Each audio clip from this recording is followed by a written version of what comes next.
Grand Admiral Zalvoros of the Thraxian Imperial Fleet stood on the command deck of the indomitable Supremacy, his four eyes fixed on the tactical display with an expression his subordinates had never seen before: raw, unfiltered fear. The massive dreadnought, 12 kilometers of the most advanced technology in the known galaxy, shuddered as another volley of fire impacted against its quantum shields. Shield capacity at 18%, Lord Admiral, reported First Officer Krell, his voice quavering despite rigorous Imperial discipline. The human vessel is preparing another attack run. For 27,000 cycles, the Thraxian Empire had expanded unchallenged across 3 spiral arms of the galaxy. 812 species had been subjugated, their planets annexed, their resources appropriated for the greater glory of the Empire. Resistance, when it occurred, was always brief and futile, until humanity entered the scene. Magnify the aggressor, Zalvoros commanded, needing to see to comprehend the vessel that had single-handedly decimated a third of his battle fleet in less than 1 standard hour. The display shifted to show a ship that defied Imperial classification protocols. Unlike the elegant biomimetic designs favored by most advanced civilizations, the human warship resembled nothing so much as a brutalist nightmare, all hard angles and exposed structural elements, with no apparent concern for aesthetic principles. It was significantly smaller than the indomitable Supremacy, perhaps only 2 kilometers from bow to stern, yet it moved with an agility that should have been physically impossible for a vessel of its mass. Most disturbing of all were the weapons. Where Imperial doctrine relied on precisely calibrated energy patterns designed to neutralize enemy systems with minimal collateral damage, the human vessel wielded what could only be described as weaponized chaos. Its primary armament appeared to tear holes in the fabric of reality itself, creating localized dimensional instabilities that devoured matter and energy alike. They called it the U.E.S. Revenant. Intercepted communications indicate they're focusing attacks on our propulsion systems, Tactical Officer Vex reported.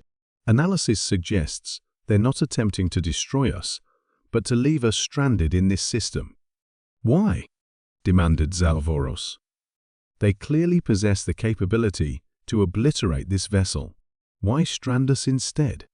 The answer came in the form of a transmission that overrode the indomitable Supremacy's communications firewalls with disturbing ease.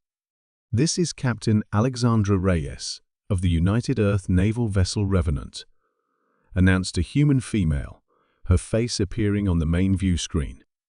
Unlike the soft-featured diplomats who had attempted to negotiate with the Empire before hostilities commenced, this human's expression was a mask of cold determination that even the Grand Admiral, from a species with limited facial recognition capabilities, could read clearly.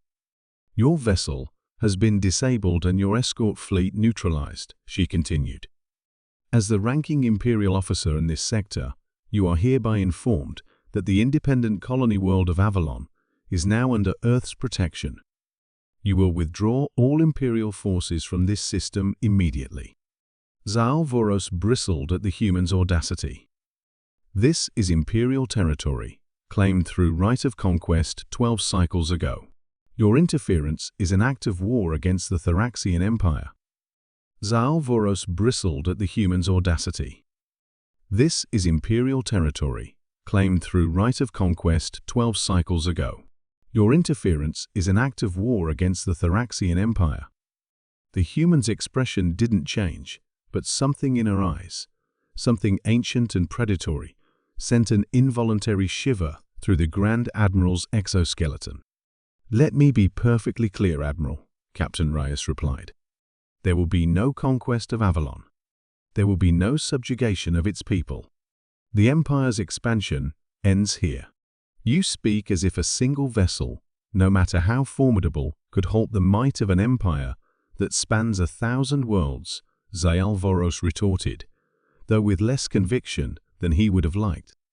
The human's lips curved slightly upward, in what Imperial xenopsychologists had identified as a smile, a gesture that, depending on context, could signal either friendliness or predatory anticipation.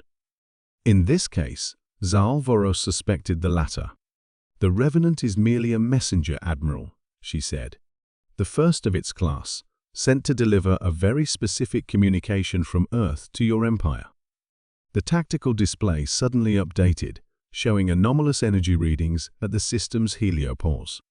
Before Tactical Officer Vex could analyze the data, space itself seemed to fold inward at multiple points. Dimensional ruptures detected. Vex shouted, "Multiple signatures 20. No, 40. They're still appearing." One by one, vessels began to emerge from the ruptures. Each bore the same brutalist design philosophy as the Revenant, though with variations in configuration and scale.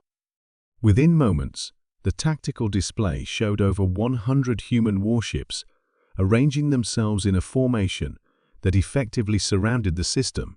"The message is simple," Captain Reyes continued, as the blood drained from Zaalvoros's face. "Humanity will no longer stand by while the Empire consumes world after world. The people of Earth have voted unanimously to extend protection to all species threatened by Imperial expansion." "This is madness," whispered Zaalvoros. "The Empire has stood for 27,000 cycles. Who are you to challenge the natural order of the galaxy?" For the first time, the human captain's composure slipped, revealing something that chilled the Grand Admiral more than any weapon could. "We're the species you should have left alone," she answered, her voice dropping to a near whisper.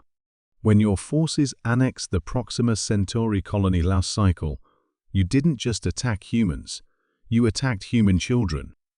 There were schools on that colony, Admiral. Families." The command deck of the Indomitable Supremacy fell silent as the implications sank in. Imperial intelligence had classified humans as a standard cooperative social species, similar to thousands of others encountered throughout the galaxy. Evidently, that classification had been catastrophically incomplete. "The Proxima colony was re-established under Imperial protection," Zaalvoros said carefully. "The survivors were integrated into them." "There's something you need to understand about humans, Admiral," Captain Reyes interrupted. "We're not like the other species you've conquered. We don't surrender our young. We don't accept integration. And we absolutely do not forgive those who harm our children." The tactical display updated again, showing detailed schematics of Imperial defense networks across dozens of core worlds information that should have been utterly inaccessible to any outside force. "We've spent the past cycle preparing," she continued, "analyzing your defenses, identifying your supply lines, understanding exactly how your empire functions and how to dismantle it if necessary." Zaalvoros felt the weight of 27,000 cycles of Imperial history pressing down upon him. The decision he made next would determine whether that history continued. "What are your terms?" he asked, finally. "Immediate withdrawal from all conquered territories acquired within the past 50 cycles. Recognition of their sovereignty. Reparations for resources extracted. And a binding non-aggression pact enforced by Earth and its allies." "The Emperor will never agree to such terms," Zaalvoros said, though without much conviction. Captain Reyes's smile returned, colder than before. "Then I suggest you convince him, Admiral, because the alternative is learning firsthand why, before we ventured to the stars, humans spent thousands of years perfecting the art of war against ourselves. You thought you'd encountered a simple, cooperative species ripe for conquest.